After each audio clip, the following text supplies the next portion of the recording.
The brutal rape and murder of a 31-year-old postgraduate trainee at Kolkata's R.J. Medical College and Hospital has shocked the nation. There is widespread outrage with calls for immediate and severe action against both the accused and the responsible authorities within the next 48 hours. The accused, who had falsely posed as a police officer, has shown no remorse when confronted by authorities. The case has exposed significant failures at both R.J. Hospital and the Kolkata police, sparking intense scrutiny from protesting doctors. In response to the protests, the Kolkata police are now reviewing 30 days' worth of CCTV footage to track the movements of the accused Sanjoy Roy and determine if he was accompanied by others. Additionally, Assistant Superintendent of R.J. Medical College and Hospital and HOD of Chest Medicine have been summoned by Kolkata cops. Moreover, the special investigation team, initially comprised of 7 members, has been expanded to 13, including an additional IPS officer to work around the clock on the case.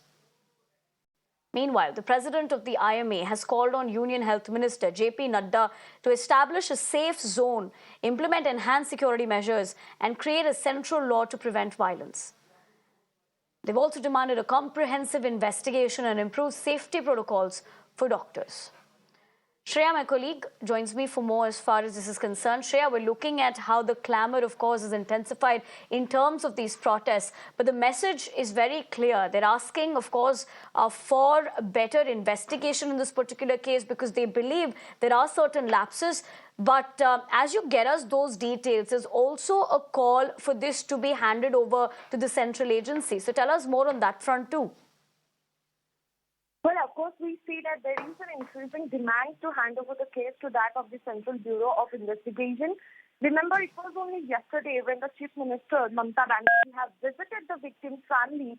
And after coming out from the meeting, Chief Minister says that if Kolkata police is not able to crack the case by this Sunday, or in case the victim's family is not satisfied with the ongoing investigation, in that case, it will be definitely handed over to the CBI.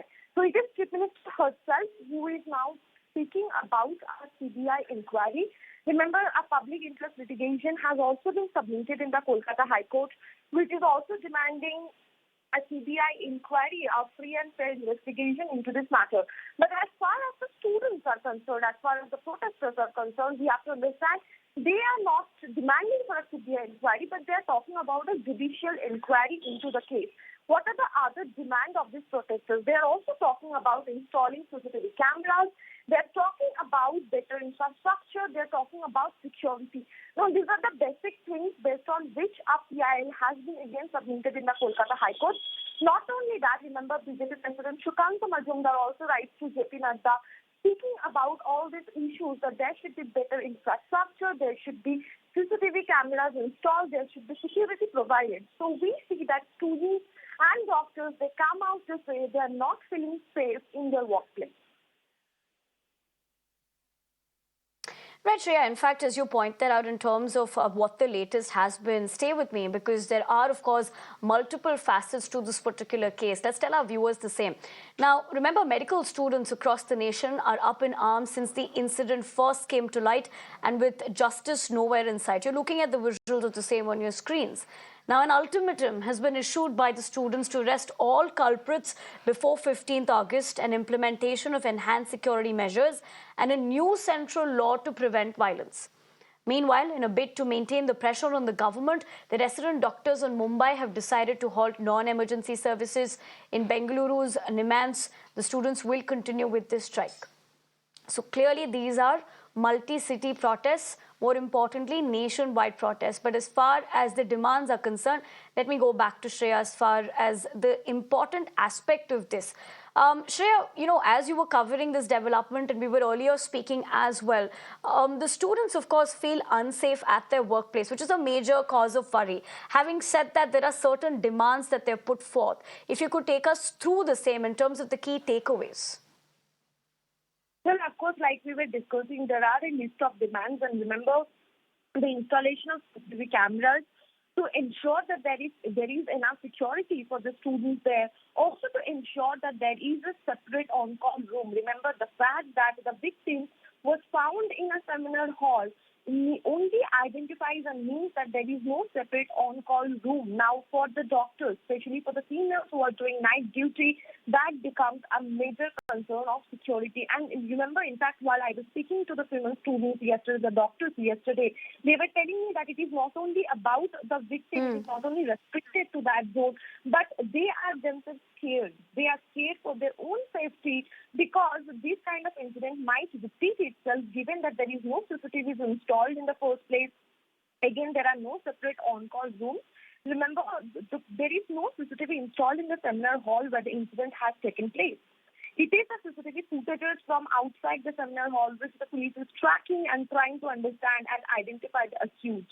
Now, as far as the post-mortem is concerned, we have seen that there has been multiple bruises in this victim's body, and the victim's family has been saying that this might be a case of gang rape. And also we see similar themes have been said from different fronts that there might be more than one accused. So in that case, it is becoming difficult for police to identify because, as I just mentioned, there is no CCTV cameras. So lack of CCTV cameras, lack of better infrastructure, these remains to be the main demands of the students. Right, Shreya. Thank you very much for putting everything into context for us. We're going to have to leave it at that for the moment. But as we continue to track this, let's also tell you with the fact that with a section of students here are taking the fight for justice to the streets. Like I said, we're looking at visuals on your screens at the moment of how that fight for justice to streets has intensified. But the students are not leaving any stone unturned to ensure this justice. In light of which, 3 public interest litigations, PILs, have been filed in Calcutta High Court seeking the CBI probe into the woman doctor rape murder case. Let's tell you what these pleas essentially state. The pleas here seek transfer of investigation into the alleged rape and murder case to CBI. Meanwhile, the counsel for one of the petitioners has alleged before the court that a cover-up attempt was being made into the incident.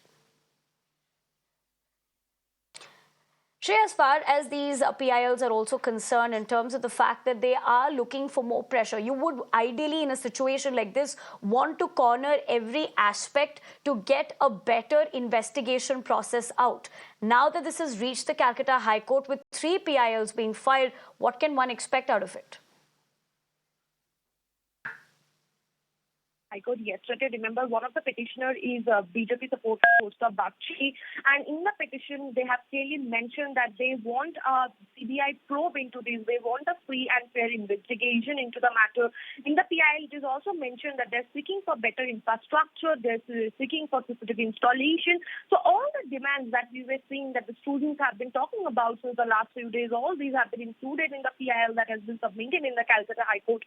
Now, we have asked the same question to the TMC party. What does it mean? Because now it has reached the Calcutta High Court. There will be a hearing soon, and we will have to see how court comes out onto this. TMC party says that necessarily the petitioners are BJP supporters, and that is the reason why they are filing this kind of petition in the High Court. The TMC party also says that Mamata Banerjee has already declared 3 acres of land for that of RG Kaur, where a separate hostel building will be built. There will be separate on-call rooms for both male and female doctors. There will be separate washrooms. In fact, says that lights are being installed, CCTV cameras are being installed. So what the TMC party necessarily is trying to say is that there is a demand for better infrastructure, and we are already working on it. The administration has already started working on better infrastructure, on installing lights and cameras. So this is what the TMC party has to say. Remember, this has been a stand of the administration that yes, we hear your demands. There has been a list of demands. There has been a increase in demand for CBI inquiry, and the administration comes out to support and stand beside the students. Mamata Banerjee herself said yesterday that if till Sunday Kolkata police cannot crack the case, it will be handed over to the CBI. And as far as the students' demands about installation of CCTVs and other is concerned, we also see administration taking action in that front. Drawing things into context as to where things stand at the moment, because remember, there are multiple aspects to this particular gruesome crime, unfortunately, that we continue to, of course, seek justice for Devi. It is a Mirror Now campaign. Remember, we'll continue to track that. But for the moment, let's leave it at that.